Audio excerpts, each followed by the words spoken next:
సర్వాయి పాపన్నకి జై తెలంగాణ, జై తెలంగాణ. సర్దార్ సర్వాయి పాపన్నకి జిందాబాద్, సర్వాయి పాపన్నకి.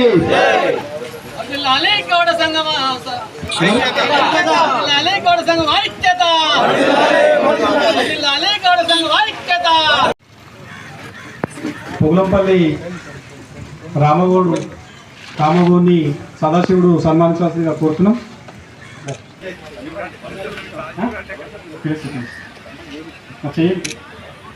గణపురం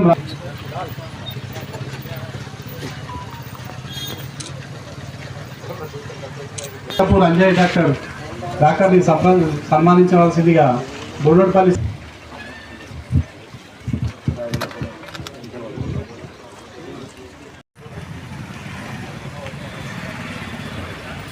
తర్వాత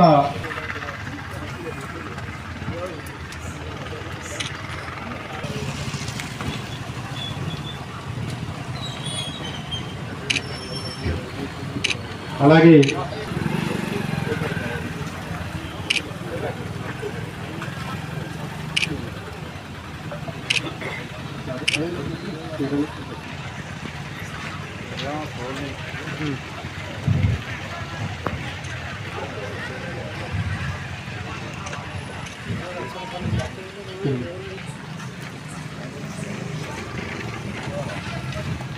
అచ్చనపల్లి సర్పంచ్ సాయిగౌడ్ గారికి, అలాగే కుసంగి సర్పంచ్ సంగమేశ్వర గౌడ్ గారికి దాదాయిపల్లి తరఫున ఎవరైనా వచ్చిన వాళ్ళు ఉంటే సన్మానం.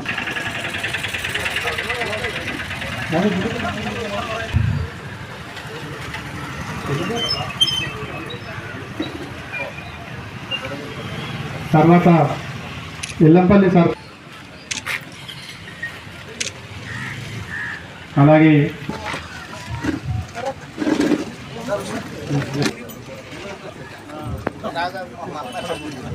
అచ్చనపల్లి గ్యాంగ్ ప్రజానికి యాదవైనా, అలాగే మన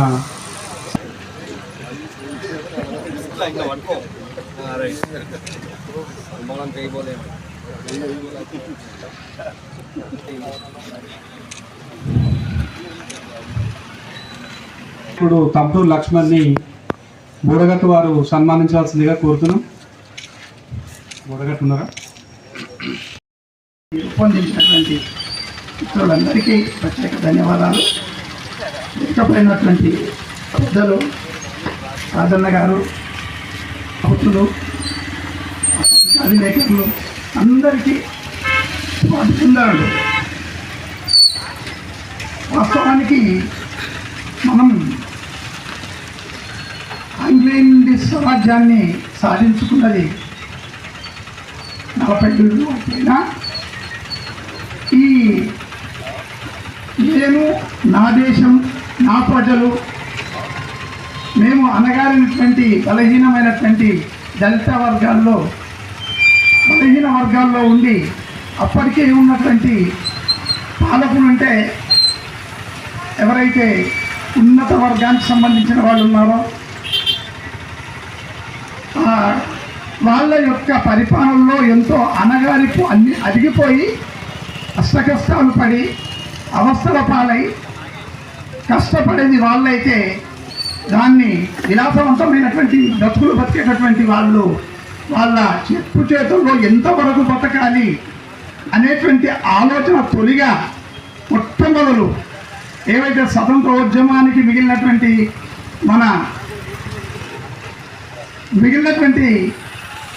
కార్యకర్తలు వీళ్ళందరూ ఏ విధంగా అయితే చేసిండ్రో మొట్టమొదట మనము ఈ అణగారిపోయినటువంటి లక్షణాల నుండి మనం కాపాడుకోవాలి.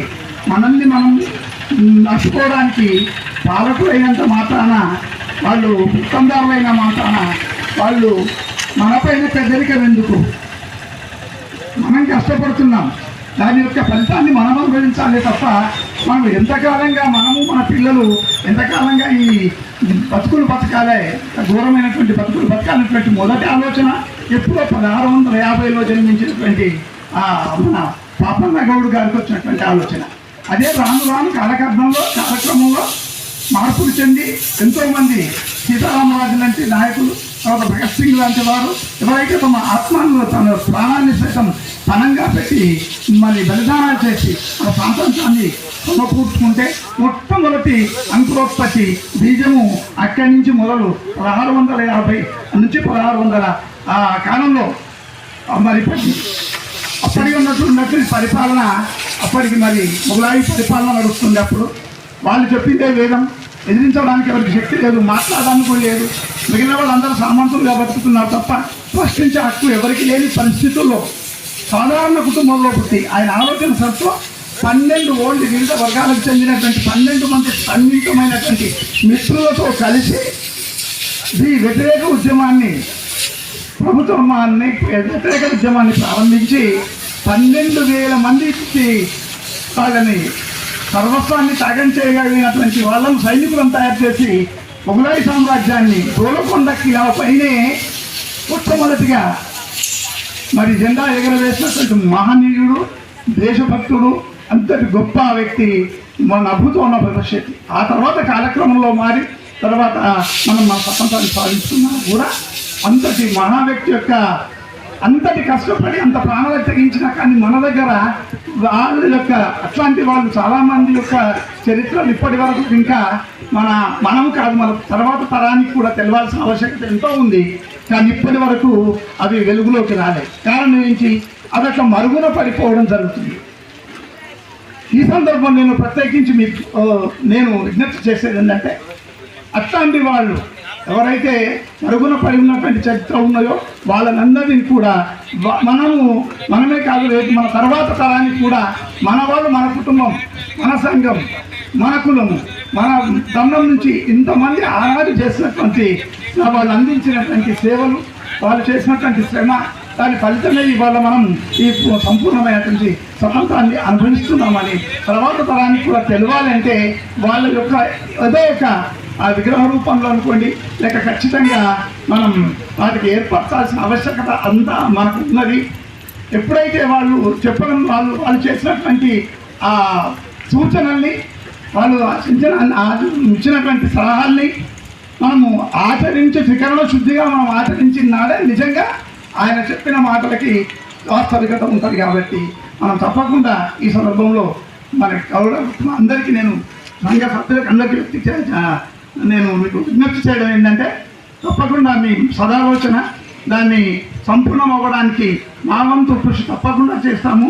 మీకు అవసరమైనటువంటి ఈ సహాయాన్ని, నా సహకారాన్ని అందిస్తానని మరొకసారి మీ అందరికీ విజ్ఞప్తి చేస్తూ ఈ అవకాశం ఇచ్చినందుకు సోదరులందరికీ ప్రత్యేక ధన్యవాదాలు. Thank you. మరియు రాజేష్ గారికి, సత్యనగౌడ్ గారికి, సాగర్ గారికి, అందరి పెద్దలకు పేరు పేరుగా నమస్కరించి, మరి ఈ సభ నేను ఫస్ట్ టైం ఇలా పాల్గొంటున్నాను. చాలా సంతోషం అనిపిస్తుంది.